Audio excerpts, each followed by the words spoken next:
Season 7 of Old School Outdoors is being brought to you by Vintage Furniture. Coming up this week on Old School Outdoors. Headshot, Dave. I like that. That was a pretty good group of elk, I guarantee you. This sucker's body was bigger than any mule deer that's up here. It was spectacular. Okay, got him. That sucker dropped like a rock, didn't he? He ain't moved. I don't think he's going to get up He either. traveled 3 foot straight down. I'm telling you.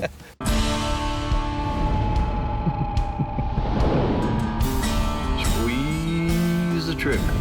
That's the one I'm looking for. Went 3 feet. Straight down. Ooh, 45-70 rides again. Lord, look at the size of that one. Well, as my old buddy Greg says, it's just another beautiful day in paradise. Folks, that's old school right there.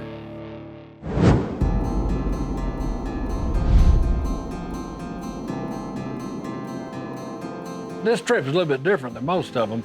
Most of them we caravan something in pickup trucks, but we took Dennis's big motor coach, had 9 of us in there, and Miss Hall decided she'd come along, and Tina, Dennis's wife, came along, so that made it a nice group. Well, this year on our way to Eaton's Ranch in Wyoming, we came in a new RV that I've had for a little while.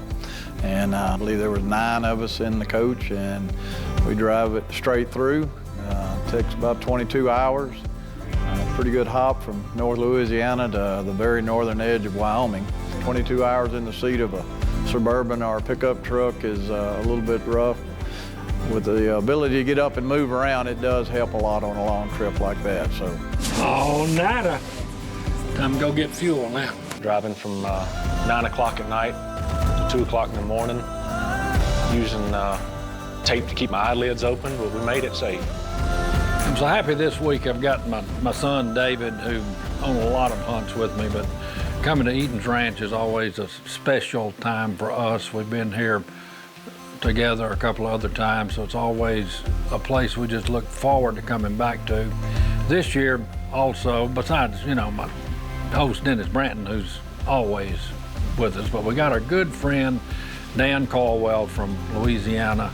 Dan has traveled with the old school guys, Dennis and I, to several other places in Argentina and a regular at the Double G, but he's excited to come to Wyoming, to Eaton's Ranch, and this will be his first big game hunt in the West. Just dropped the bus off here at the KOA campground in Sheridan, and Dan is here along with a pickup truck to haul all our crew and equipment to the ranch out at Eaton's, and that's where we're about to head now. So we pretty well got this trip up here completed, and now all we got to do is get some elk and get ready to return home.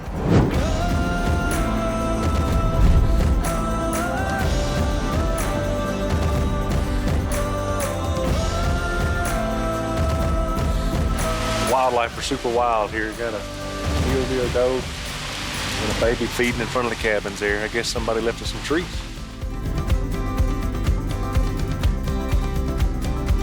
After lunch, we all gathered up and we'd get ready for the next day. Well, part of getting ready is to get saddles to fitted to everybody. So that way the next morning, they got your saddle, got your name, and what horse you're gonna be riding.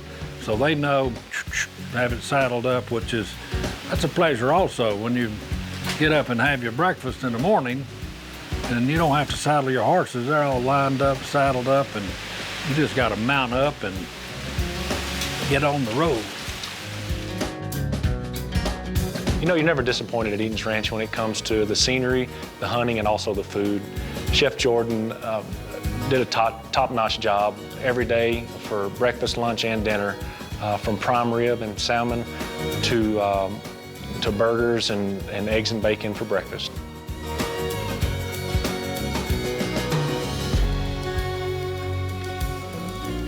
I'm gonna have to shoot left-handed today because I ain't got a left-handed gun. Give those elk a chance. Otherwise, they wouldn't have had a chance in the world. A week ago, my name was Tina Rockefort, and today it is Tina Branton. And this is where we got married. This is how we're spending our honeymoon. For some reason, Tina was born, she was born to be right-handed, but somewhere along the way she got mixed up and she just became left-handed. So she had to shoot a left-handed gun and be different. And now none of the Scalberts we have are for left-handed guns, so she's gonna have to ride like this the whole way. On this trip, I just have one tag. It's a cow elk, and that is my goal. This is my year. I feel it. I'm gonna get that elk this year. Season 7 of Old School Outdoors is being brought to you by Orthopedic Specialists of Louisiana. Season 7 of Old School Outdoors is being brought to you by Vintage Furniture, Orthopedic Specialists of Louisiana, Wide Open Outfitters, Belt Fed Apparel, Heat Wave, and by Homes for Troops.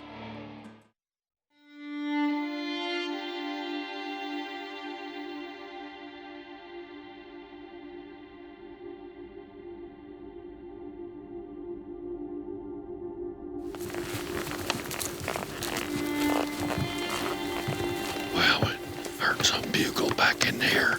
Some big group is already moving up the pocket up the hill. Maybe we can pick up some stragglers coming up the rear. On a typical morning hunt here at Eaton's, the horses are saddled and ready to go, usually 30 to 45 minutes ahead of daybreak.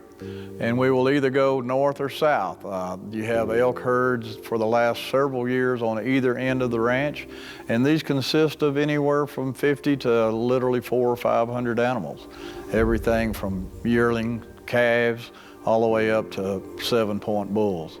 We arrive at our destination part. We walk up the hill, and perfect timing because the herd was coming off of the PK and coming on to the Eaton's Ranch and just lined up probably 200 plus elk. After drawing straws that morning, Dennis and I were chosen to take the first shot, and everybody on board had cow elk tags this year. We didn't draw for a bull. You know, folks, let me tell you, it's not just a cow. If you like to eat elk, that's the best eating. As the herd was starting to make their way up the hillside, Dennis and I laid side by side and prepared for our shot. In this case, the winds along the face are many times variable, and if they ever smell you, they're fixed to move on. So we went ahead and got ready to make our first shot. Elk meat is my favorite meat to eat, and after drawing a cow tag, the last thing I want to do is to ruin this beautiful animal's meat that I want to eat for me and my family. So knowing the accuracy of the gun and knowing my confidence with the shooting of the gun, I decided to take a headshot on a cow. It's either hit or miss, and no meat will be ruined.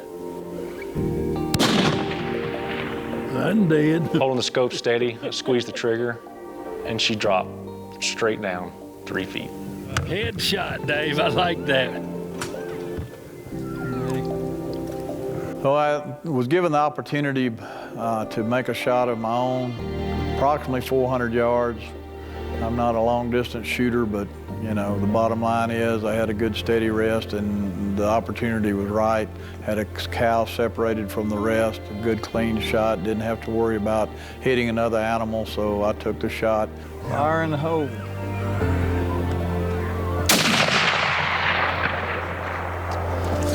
Hit the cow, could tell, I thought we hit her, but she did not react, which is many times the case, like you think they would. Most of us, and especially our part of the world in Louisiana, you're hunting whitetail or animals of that size, and when you shoot, and many times they may hit the ground, they might get up and run, a lot of times they're on the ground to stay.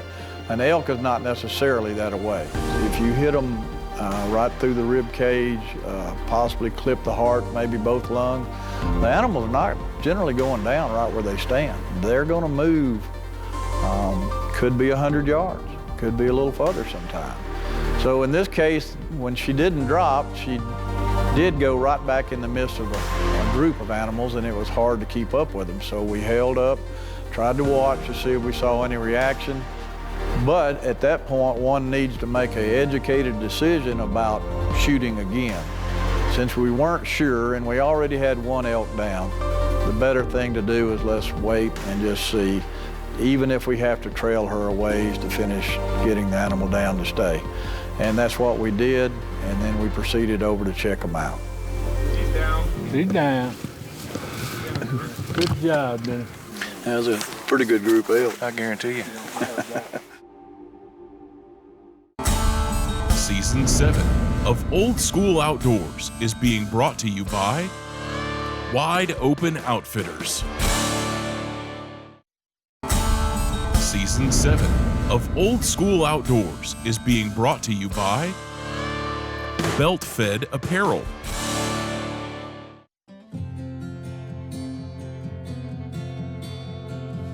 We start walking up to the animal, and I noticed that A, it is a cow, and B, she's a dry cow, which means she doesn't have a young one with her. And that meat is exceptional. There's no nutrients taken off of her because she was weaning a young one. And I'm just excited because I know that this is the best quality meat that I can eat. We brought coolers, and we're prepared to take her and load her up and bring her home. This is that HS Precision 300 Win Mag that I had made to go to the Yukon. It's dead on at 300. And it is that. It's dead on the ground. Headshot 300 yards. That's good, man. That's good shooting. Excellent shoot. When you know the gun's on, I tell you what, it takes a lot of the and that jitters out of you. That trigger's fine. Oh, too. it's sweet. That's I a fine guarantee you. gun right there. It's a good feeling to know that you've got it down and that it's, you know, out of its misery, if you want to call it that. For us, it's more a matter of the fact that, okay, I now have the elk on the ground. We came after elk meat. This is not a horn hunt. We're not here to look for a great, huge set of horns. We're here for the meat, and that's exactly what we had license for. We all elected to shoot a mature cow, and at this point, that's exactly what we've got, 2 really nice mature cows. She gonna be in the freezer before dark. Yep, Enjoy cow elk meat for the rest of the year that's right. till next year. We don't really buy anything from the grocery store, do we? No, not anymore. They're red meat, and it's good lean. They make Better our for burger. We use some of the trimmings and all to make sausage, steaks, roast, just about all the elk meat or most of the red meat we eat any given year anymore. Yep. It's either deer or elk. It's what we elk. kill. So the first morning, we got 2 cow elk down. We commenced to tagging them, and Mr. Bill, he comes up, which is so convenient that he could get up in this area with a 4-wheeler, got a trailer on it, just winch them suckers in there, come on back down, and then we'd ride back in on horseback. We're ready to start on back, but along the way we're going to do a little hunting and scouting, and lo and behold, we come across a really nice mule deer buck. And there's about 8 or 10 mule deer right yonder, and then could be something in that draw. We can split up a little bit, but we'll see a little bit more stuff. Sounds like game plan. You ready? Dave, you won't be scared without me, will you?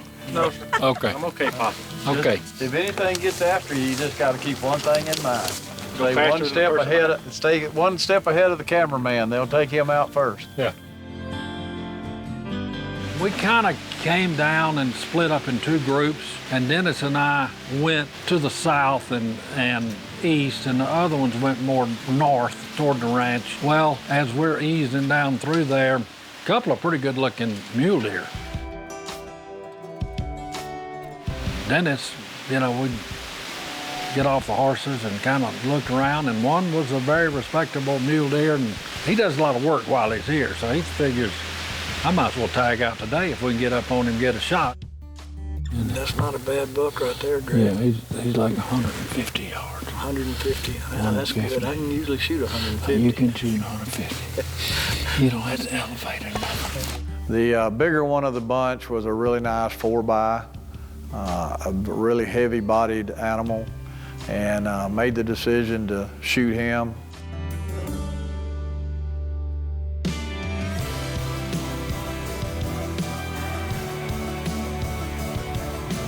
Oh, he's posing for you now.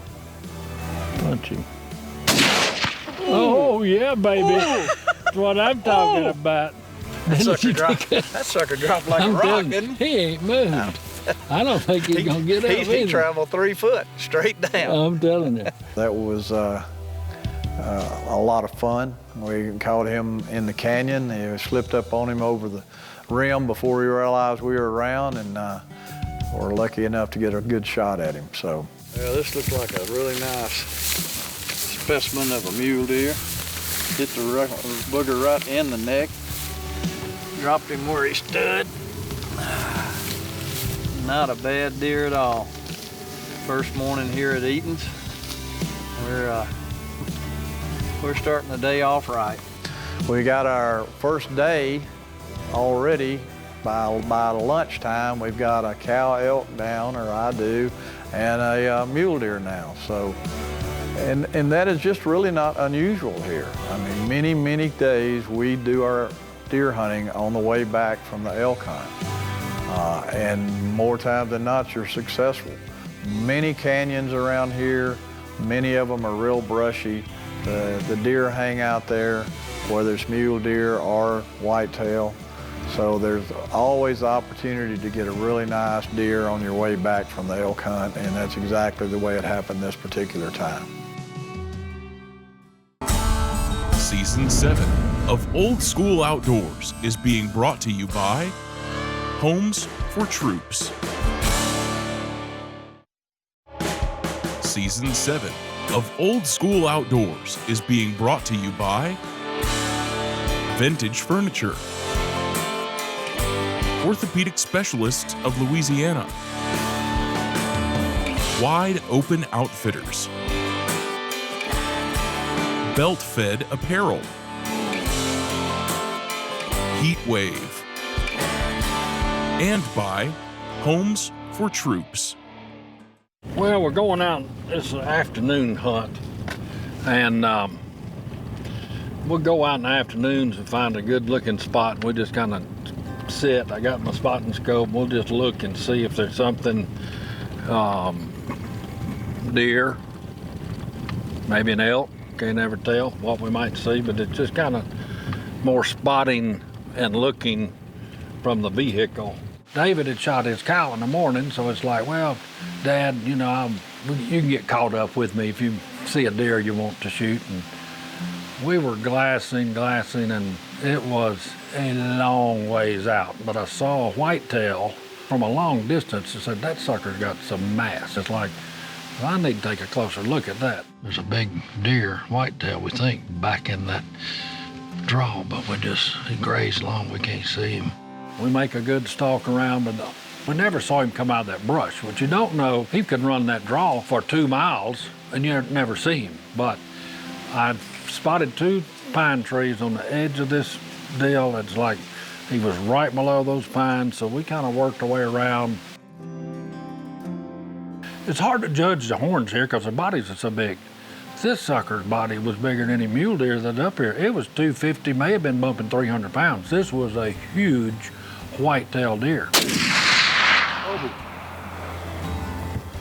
It was spectacular. It was probably be one of my most memorable hunts. Not only did I have my son there with me, kind of as my backup man and there on the hunt, but spectacular whitetail.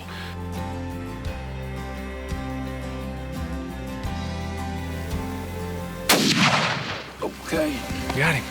It was unbelievable, and just the size of it, his head, everything about him was big. Just a big old brute. So a lot of times in Texas, folks, you walk up to the deer and you hear this sound going shh. That's the air coming out of their horns because they shrink up. When I walked up to this whitetail, it's like, no. It's like I thought I had magnifying. I need to get my glasses. It's like he grew.